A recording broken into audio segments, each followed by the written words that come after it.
नजर आ रही है। अल्लाह ने हमें इस कुरान, पूरे कुरान को सुनने की सादत दे दी। अब पल्ले बांधो, रोज कुरान के। बहुत से लोग सूरह यासीन पढ़ते हैं, तबारकल्लज़ी पढ़ते हैं, बहुत अच्छी बात है, लेकिन इसी पर सारी जिंदगी नहीं, मुसलसल तिलावत भी शुरू कर दो। साथ तबारकल्लज़ी पढ़ो, सूरह यासीन पढ़ो, ठीक है, लेकिन इसी पर जिंदगी गुजर रही है। लेकिन अलिफ लाम मीम से मुसलसल तिलावत भी शुरू कर दो, भले एक आयत रोज पढ़ो। पूरा कुरान जिंदगी में कभी ना कभी खत्म होगा, उसकी बरकत भी देखो। इसलिए कि इस कुरान के अंदर क्या हुस्न जमाल छुपा हुआ है। हदीस में आता है कल रोज़े क़यामत में अल्लाह तबारक व तआला सरकार दो आलम सल्लल्लाहु अलैहि वसल्लम से पूछेंगे, हमने तुझे अमानत भेजी थी, अपने कलाम की अमानत तुझे दी थी, वो अमानत कहाँ है? पहले सबसे जिब्रील से पूछेंगे, जिब्रील तुझे कुरान की अमानत दी थी, वो कहाँ है? वो कहेंगे रब्बिल जलाल, वो तो तेरे हबीब को मुंतकिल कर दिया, आपने मुझे कहा था, मैंने उनके सीने मुनव्वर पर उतार दिया। रसूलुल्लाह को बुलाया जाएगा, ए मेरे हबीब, मैंने तुझे कुरान की दौलत दी थी, वो कहाँ है? कहेंगे ए अल्लाह के रब्बिल जलाल, मैंने वो उम्मत को सुपुर्द कर दिया, आपने उम्मत को देने के कहा था, मैंने उम्मत को तिलावत भी करके बता दिया, उसको लोग मारे और मसाइल भी बता दिया और उसको सुना के भी दिखा दिया। अल्लाह फरमाया, मेरे हबीब, तूने अपनी उम्मत को तो अपना कलाम सुनाया, आज तो हमें भी सुना। हदीस में आता है कि नूर का एक मिंबर कायम किया जाए, सारे अंबिया की सफ़े मौजूद, सारी इंसानियत मौजूद। अल्लाह ताला फरमाएंगे, मेरे हबीब हमें भी कुरान सुना। रसूलुल्लाह सल्लल्लाहु अलैहि वसल्लम कुरान तिलावत शुरू करेंगे, बिस्मिल्लाहिर्रहमानिर्रहीम अल्हम्दुलिल्लाहि रब्बिल आलमीन से शुरू करेंगे, वन्नास तक पूरा कुरान तिलावत। सोचने का मुकाम है कि आलम होगा उसके बाद। हदीस में आता है कि सहाबा एक दूसरे को देख के हैरान हो गए कि यार ये कुरान रसूलुल्लाह ने हमें भेजा पहुंचा है, ये तो बड़ा डिफरेंट कुरान लग रहा है, ये क्या सुना रहे हैं? तो फरिश्ते कहेंगे नहीं, ये वही कुरान है, लेकिन यहाँ इस कुरान के अल्फाज के अंदर जो छुपा हुआ हुस्न जमाल है, अल्लाह ताला आखिर में उसको जाहिर कर देंगे। दुनिया में उसको छुपाया हुआ है, अल्फाज के नीचे हुस्न जमाल और रानाई इसकी छुपाई हुई है, वहाँ अल्लाह तबारक व तआला हुस्न जमाल सारा खोल देंगे। कुरान के अल्फाज अपने अंदर के हुस्न के साथ जब सामने आएंगे तो सहाबा हैरान हो जाएंगे कि यार ये कैसा कुरान।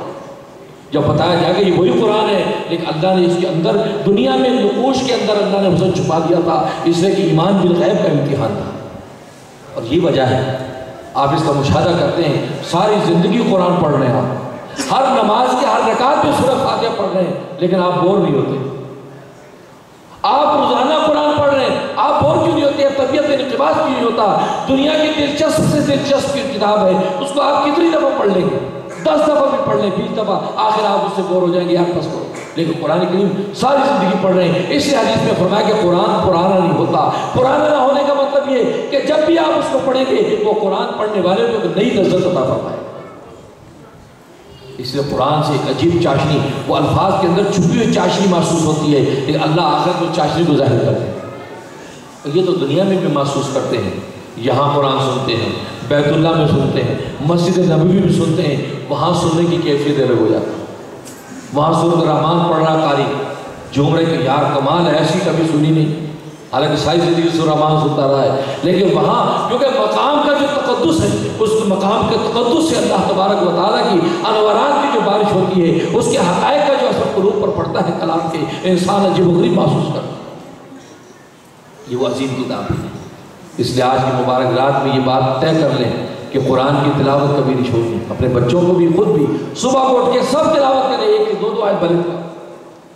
फिर देखो अल्लाह ताला कुरान की कैसी हकीकी बरकत अता फरमाते हैं। अल्लाह ताला से दुआ है अल्लाह तबारक व तआला अमल करने की तौफीक अता फरमाए। तो जैसे मैंने बताया कि ये दुआ की रात है, मांगने की रात है। अब इंशाअल्लाह दुआ होगी, आप हज़रात पूरी दिलजमी के साथ अपने मकासद हसना हाजात और सबसे बड़ी चीज़ पूरी उम्मत के लिए दुआ करें। इस वक्त पूरी उम्मत बड़ी मुश्किल में है, बड़ी मुश्किल। और इस दुआ से पहले मैं मुनाजात का अशार पढ़ूँगा, वो भी दुआई अशार है। और जब कहूँगा कि अब तो रहे बस दाद में आखिर विर्द ज़ुबान है मेरे इलाह, तो सब एक ज़ुबान कहेंगे ला इलाहा इल्लल्लाह ला इलाहा इल्लल्लाह। तो ये मुनाजात के अशार कैसे पूरे होंगे, उसमें भी दुआ की नीयत रखें, क्योंकि उसमें दुआ ही दुआ है।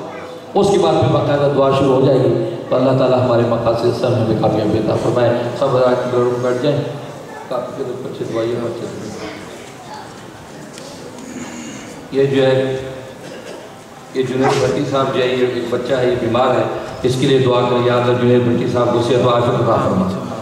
और फौजिया शमीम साहिबा की जो है वालदा बीमार हैं, अल्लाह ताला उन्हें सेहत व आफियत अता फरमाए।